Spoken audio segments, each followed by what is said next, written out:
presentation, I am going to give you an overview of qualitative research designs. Just as a reminder, research design is essentially the term that describes both the methodology and the procedures that a researcher uses to conduct scientific inquiry. And also a reminder about the idea, in this case, of qualitative research. So qualitative research sort of has an emphasis on the qualities of whatever entities you're interested in studying and the processes and the meanings. They can't be experimentally examined or measured at all in terms of quantity, amount, intensity, or frequency. So as I'm going to talk about a bit in this presentation, qualitative researchers really stress the socially constructed nature of reality. And there's a really close relationship between the researcher and what they're studying, as well as the situational constraints that are shaping their inquiry. So really they're looking to understand how social experiences are created and given meaning, and really emphasize understanding processes. So this presentation, I'm going to talk about the research design process of going about to conduct a qualitative inquiry. So in the Merriam chapter, she spends some time discussing the philosophical traditions underlying social science research. And this especially is important when we think about the distinction between qualitative and quantitative research. And so I'm going to highlight a few dimensions related to the philosophy of knowledge. First of all, the idea of a paradigm. Essentially, paradigm is the term that researchers use to refer to their underlying assumptions about the nature of reality, and it's really the approach and the philosophical orientation that researchers take towards understanding knowledge. So it's basically an interpretive framework. So it's guided by a set of beliefs and feelings about the world and how it should be understood and studied. So it's basically just kind of your worldview, your general perspective in understanding the complexity of how the world works. I'm going to get into a couple of examples of the major philosophical paradigms that you'll encounter, and hopefully it'll be a little bit more clear what this idea of paradigm is. But hopefully you've run across this term before and you have a basic understanding of what a paradigm is. So there are four main paradigms that we refer to in social science research. Essentially, they're the worldviews that shape how we approach designing studies. And they're even broader than the idea of qualitative versus quantitative. So first of all, one of the most common worldviews, paradigms that we see in educational research is called post-positivism. And I would actually probably characterize myself as a post-positivist. Essentially, post-positivists think that we can conduct social science research and try to understand the relationship between causes and effects. So post-positivists don't say necessarily we're 100% sure that how we are studying the world really reflects sort of the larger nature of knowledge, but we can see patterns and we assume that there's some kind of objective, measurable reality out there that we can study. So most quantitative researchers are fit within the post-positivist worldview, the post-positivist paradigm.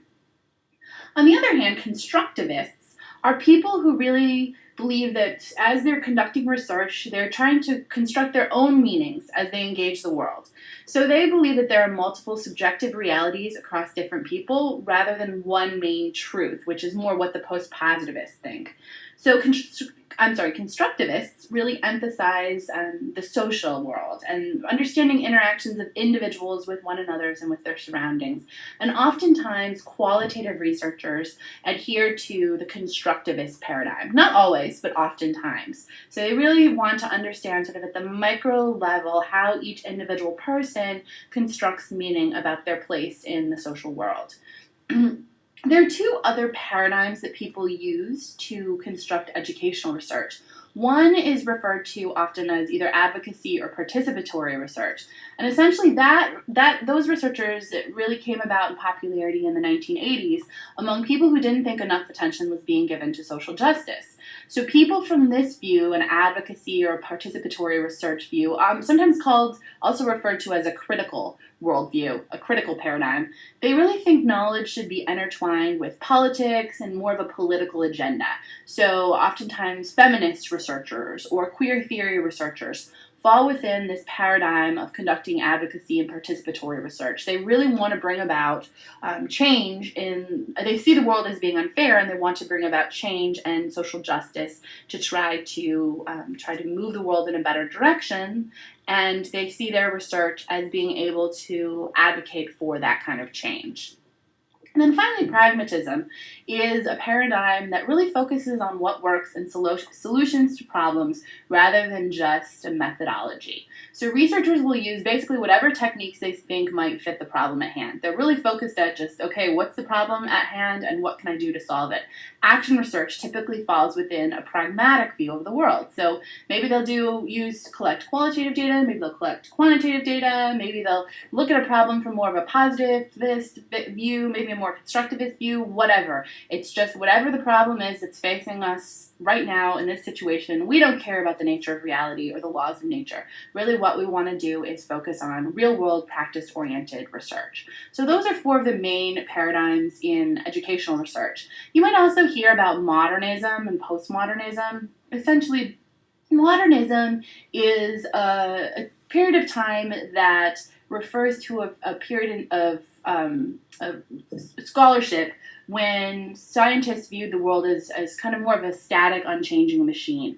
And then postmodernism rose out of modernism, which is related also to positivism. And postmodernism, those people really reject the idea that we can ever come to conclusions about the nature of social reality. And so it really emphasizes the idea that the world is always changing, it's in flux, it's fragmented, and it's difficult to ever come to sort of generalizable conclusions. That's the idea of postmodernism. So there's your philosophy 101 for the day. Oh, actually, sorry, we're not quite done yet talking about philosophy and the philosophy of knowledge. So another philosophical debate that I think is important to keep in mind and know about in the context of education is the question of the degree to which social structures influence individuals' behavior. So the idea of whether or not individuals are able to exert agency over their own lives. So agency referring to sort of our own individual capacity to act independently and be able to make free choices versus the influence of structure on us. So structure are factors that limit or affect our individual choices and actions. So factors like social class, religion, gender, ethnicity, education. So that's an important conversation that I think is related to the philosophy of knowledge, and so I just wanted to bring it up today. And essentially there are two worldviews, right? So either structuralists really believe that structure exerts an important influence on humans' thinking and behavior, and it's important to study and understand how institutions and cultures are reflected in people's behaviors and in society. And then post-structuralists are sort of the other end of it, where they reject the idea of structuralism, and they're really interested in deconstructing things and focusing on sort of individuals and individuals' knowledge. So I just wanted to bring up this conversation since education is a really important social structure, and this issue and this topic fits within the larger conversation about the nature of knowledge and the philosophy of knowledge. So, yeah.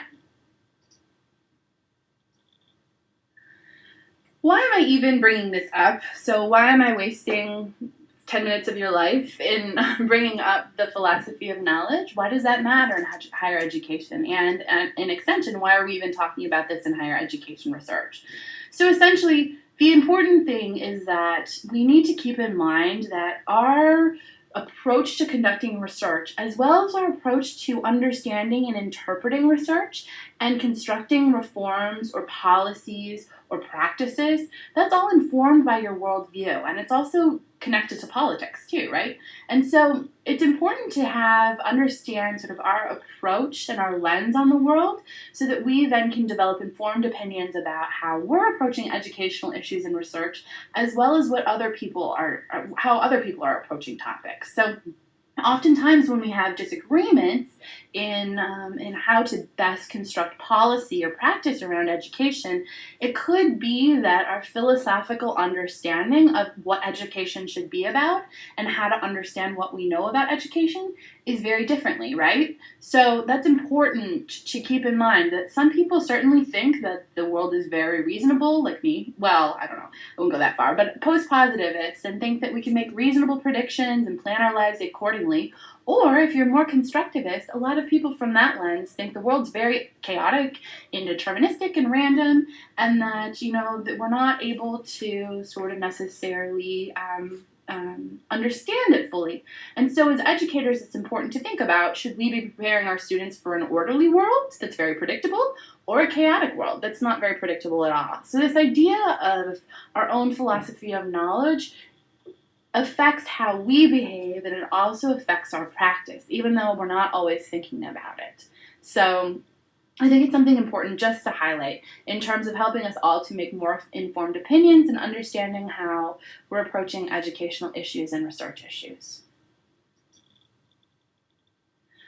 So now getting to qualitative research designs. Now more specifically, I just want to highlight several characteristics of all qualitative research designs, and then I'm going to get into some specific types of qualitative research designs which were discussed in Merriam. I'm going to give you some examples from higher ed about each one of these different types of qualitative research design. It's important to remember, right, that qualitative researchers typically take what's called an emic lens on their phenomena. So essentially it's the idea that they're taking an insider's perspective, and qualitative researchers are attempting to understand a phenomena from their participant's perspective, not from their own perspective as a researcher. So really trying to put yourself in the place of the people who are the focus of your study. The other thing that's important to remember is that you as a researcher are the data collection instrument. So you are an integral part of the design of your study. You're out there doing interviews, listening to people, conducting focus groups, observing behavior, reading documents, and you yourself, your lens on the world is affecting how you're interpreting those data.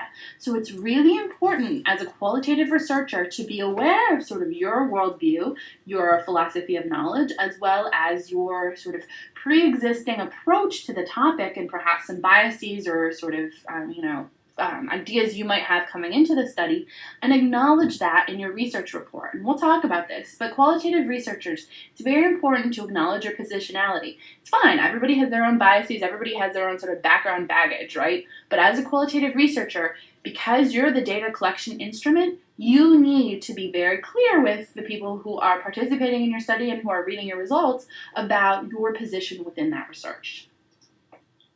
So most characteristic of qualitative research is that it's focused on studying real world situations as they evolve, right?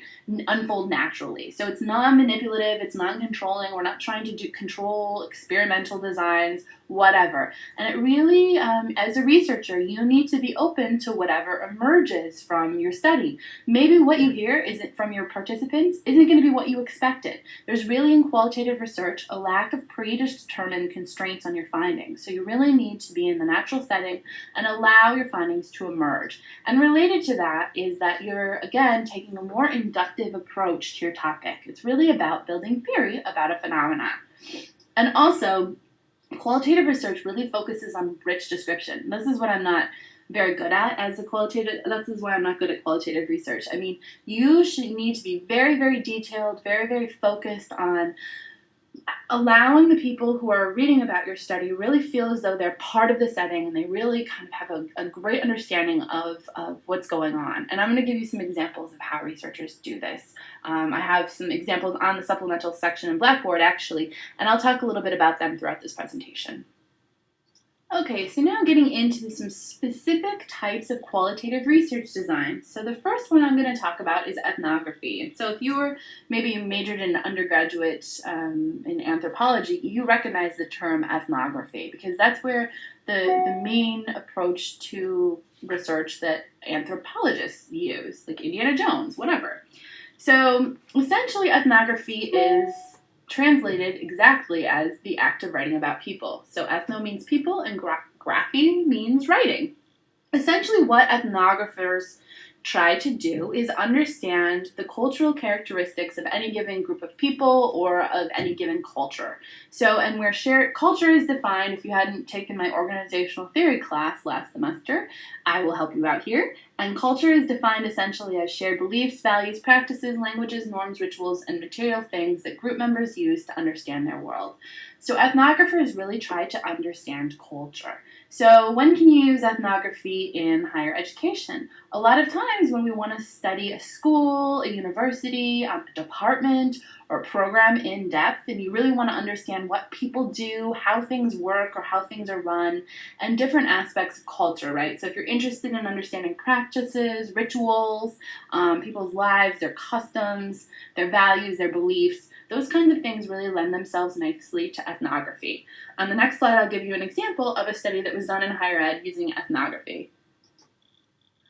Okay, so the example I chose of an ethnography, the full article is up on Blackboard, but it's called Whales' Tails, Dog Piles, and Beer Goggles, a study of fraternity culture. And essentially the purpose of this study was to explore and better understand the culture of fraternities, so men's fraternities on college campuses. And specifically, the author took, remember thinking back about the philosophy of knowledge, he took an advocacy or participatory sort of view, paradigm, to approach and study this fraternity. Specifically, he was interested in how the culture in the fraternity contributed to marginalization and victimization of women on campus. And so this is the purpose of the study directly from his text, and you can see right here, he was very clear about his position in terms of that he was going to use a critical lens to understand better the culture of power in the fraternity. So several distinguishing features of ethnographies are that they involve intensive or extensive contact in the field, observing and interviewing participants, and it really relies on thick or vivid descriptions. So if you read the whole study that's up on Blackboard, you'll see what I mean by thick or vivid descriptions. He really, really does a great job of being very specific about events and what occurred and what he saw in the fraternity. One of the things that I wanted to highlight that's important in all qualitative research, and he did a really nice job of this, is that you need to explain your own position related to the study. So here's a paragraph I pulled where Rhodes did exactly that. So he explained to his readers right in there that, conducting ethnography research usually, as it says here, requires the ethnographer to live and work in the community that they're studying for 6 months to a year or more, really embed themselves in the field, right, with their phenomena that they're interested in studying or their participants. And so he was actually working in student affairs at that university, and so he was able to really embed himself with that fraternity. But note that he explains here his background and his experiences working with Greek life and with Greek organizations, and how he got entry into that fraternity culture. So that's important when you're doing an ethnography and also doing any kind of qualitative research, to explain how you as a researcher put yourself and positioned yourself in the study and how you related with the participants that you were studying. Okay, so another type of qualitative research design is called phenomenology. And phenomenology has philosophical origins, so it's really based in the works of Kant and Descartes and other philosophers around the idea of understanding things, persons, or occurrences. And essentially the foundational question that phenomenologists try to understand is, what is the meaning, structure, and essence of the lived experience of any given phenomenon? So essentially what researchers are trying to do is understand what it's like to be this person or be part of this specific group. So what is the essence of being perhaps a college student? Or what is the essence of being a first-generation college student? What is kind of the core of that group of people? So really what you want to try to do is provide rich description and almost a vicarious experience of being a first-generation college student in your research. An important aspect of phenomenology is this idea of bracketing. So essentially that is when the researcher tries to set aside his or her preconceived notions, assumptions, or knowledge about the experience and try to really understand things from the participant's perspective. So as a researcher, Even if, let's say, you were a first-generation college student yourself, what you try to do is you try to bracket or suspend your preconceptions about what it means to be a first-generation college student and try to understand the essence of it from the experience of your participants. Really, it's trying to understand how people make meaning in their life. So that's the basic idea of phenomenology. I'll give you an example of a phenomenological study in higher education on the next slide. So again, this is up on Blackboard, and it's a study that's called Feeling the Beat, the Meaning of Rap Music for Ethnically Diverse Midwestern College Students, a phenomenological study.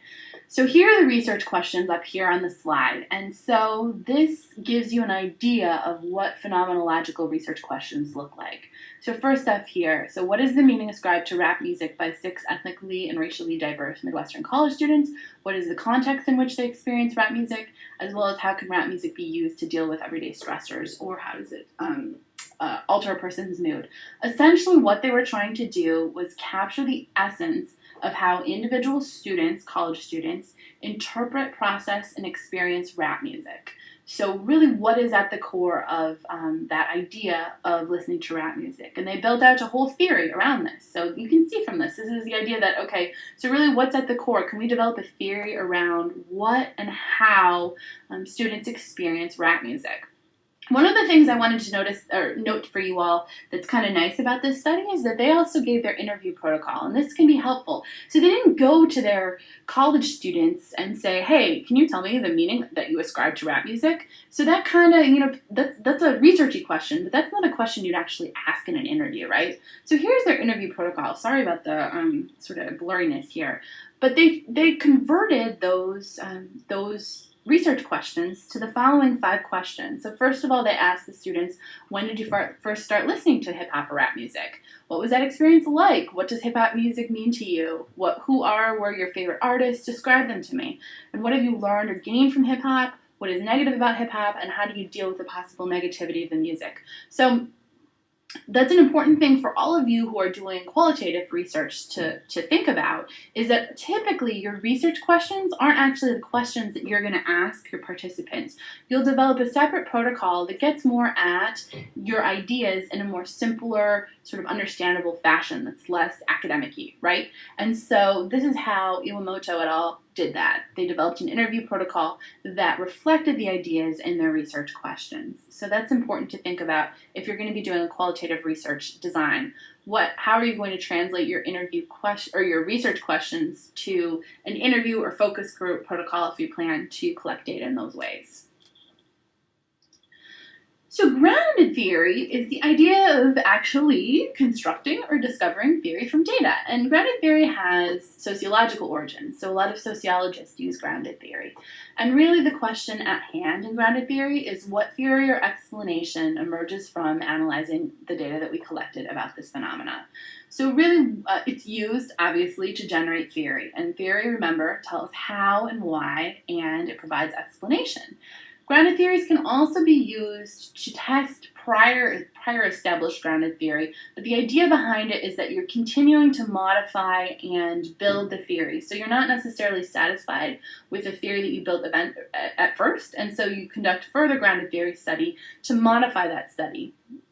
An important concept in grounded theory is this idea of saturation.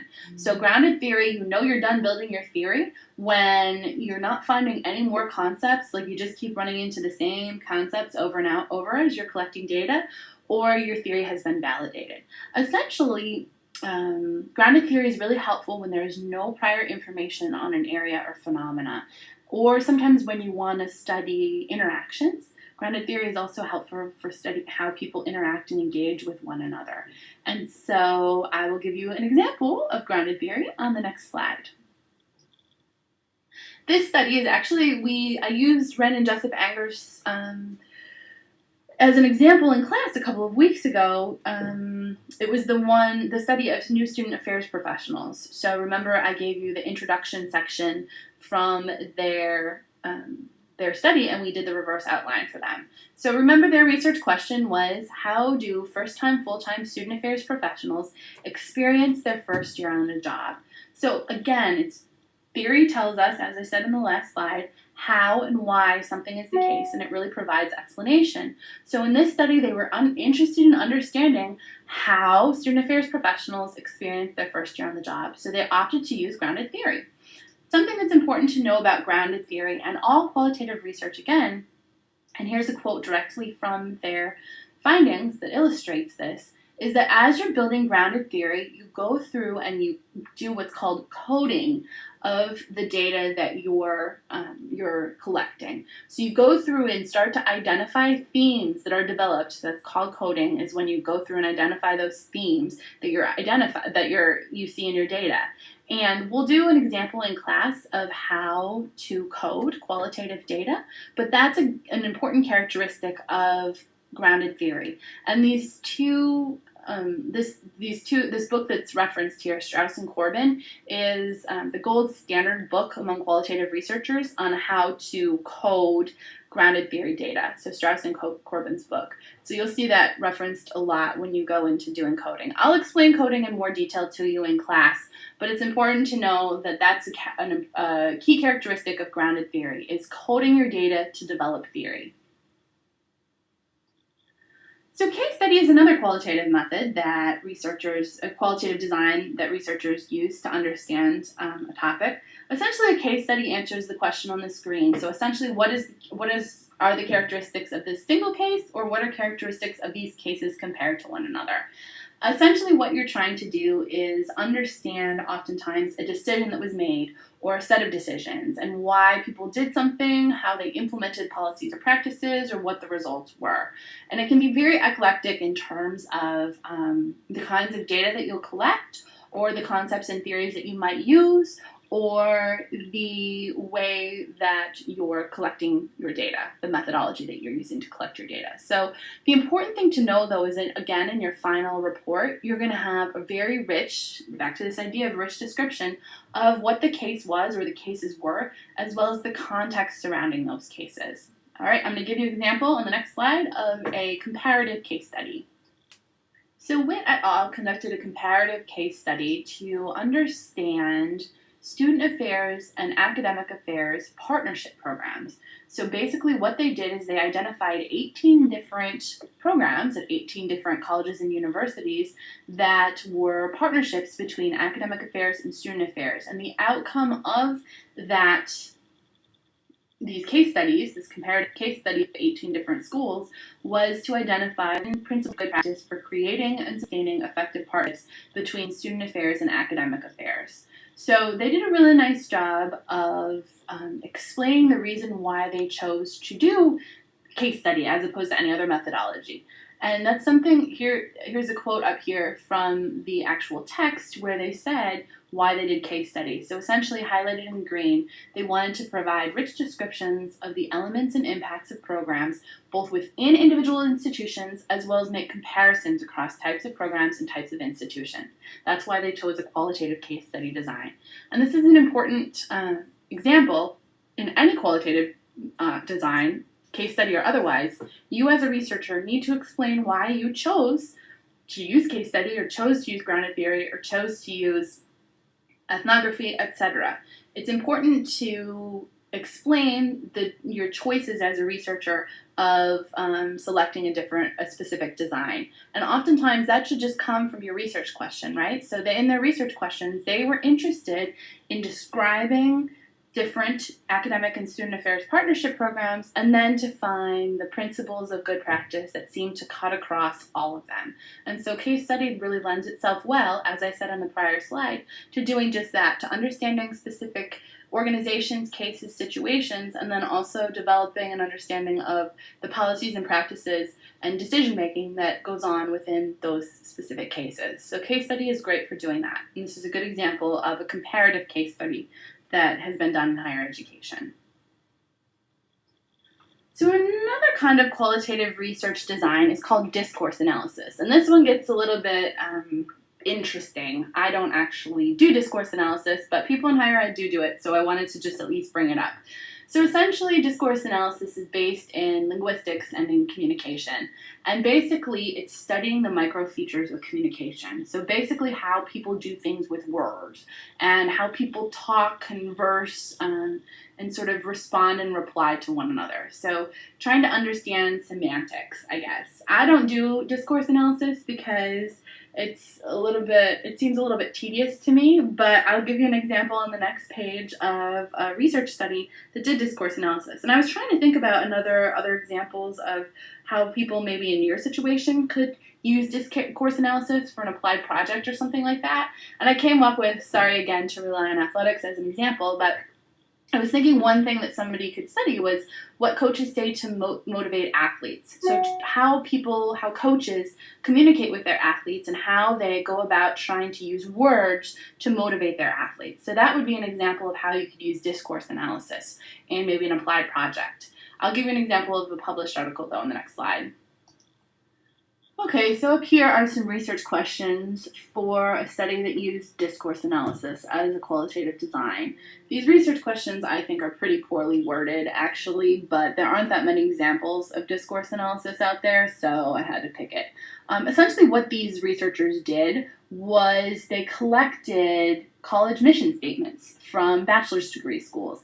And what they wanted to do was understand how these organizations, colleges, represent themselves to potential students and to other external constituent groups. And then they used what's referred to up here in the research questions, these two different definitions. So the Brenneman definition of a liberal arts college, they analyzed the mission statements using that definition. And then also they used this linguistic framework adapted from this linguistics person, or Scioli or whatever, to understand the mission statements and examine the rhetorical strategies that were used in each of those sets of documents. So it's just, it's an example, I don't know, it's not my favorite, clearly I'm not that enthusiastic about it. It's not my favorite kind of research design, and I think sometimes the studies get a little bit obscure for me in terms of unpacking language, but it is an important design that's used in qualitative research, and you certainly could use it in your study if you want.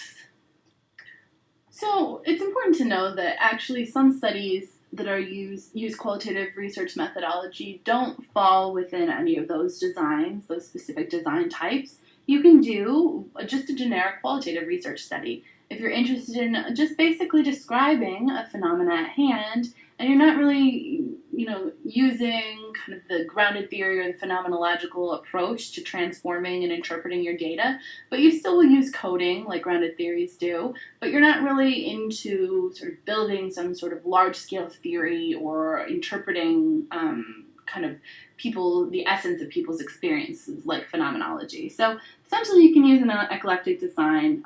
That's usually when you just want to straightforward, understand a phenomena, describe sort of what's going on or people's experiences, really focus on who, what, where, or how. And so that's something that's important to know, is that I think a lot of times we read about all of these different types of qualitative designs that are very specific and very sort of niche. They all came out of the different disciplines, as I noted, but it's also important to know that you can just do a qualitative research study, a descriptive study, and it doesn't necessarily have to adhere into any one of those little given sort of categories. You can draw from sort of different aspects of each of those different designs, each of those different sort of techniques within the different designs of qualitative research, if that lends itself to your study. So you really, as a researcher, shouldn't feel as though you have to say, oh, wait, is my study a case study, or am I doing a grounded theory? No, you can just do a qualitative research. Don't feel as though you have to be boxed into one of those different types. And an example of a generic qualitative research study, again, I have it up in Blackboard. Here are the research questions that they looked at. So they were really interested in understanding the concepts in higher education of student involvement, student engagement, and student integration. And so they wanted to understand the degree to which those concepts are similar, the degree to which those concepts are different. And so essentially they did interviews of higher education professionals about their understanding of those different terms and how they use and discern between involvement, engagement, and integration in practice. And so those research questions, I mean, they didn't really want to develop a theory of involvement, engagement, or integration. They just wanted to understand how people are using those concepts and how people interpret those concepts in practice. So they just used a qualitative research design in terms of doing interviews with people, and they didn't fit themselves into any one of those designs that I talked about before in this presentation. So know that you can do that. You don't have to say, oh my gosh, I have to do an ethnography or whatever. So don't worry about necessarily fitting yourself into one of those designs unless your topic really does lend itself to the basic idea guiding those different research designs. All right, so we are at the end of this lecture. I have given you an overview of qualitative designs. There's one more lecture to watch for this week that focuses on how to collect data in qualitative research and also how to sample, the idea of sampling in qualitative research. And then in class, we will do some activities related to qualitative design as well as workshop through the projects for those of you who are thinking of designing a qualitative research project for your applied project. All right, I will see you in class.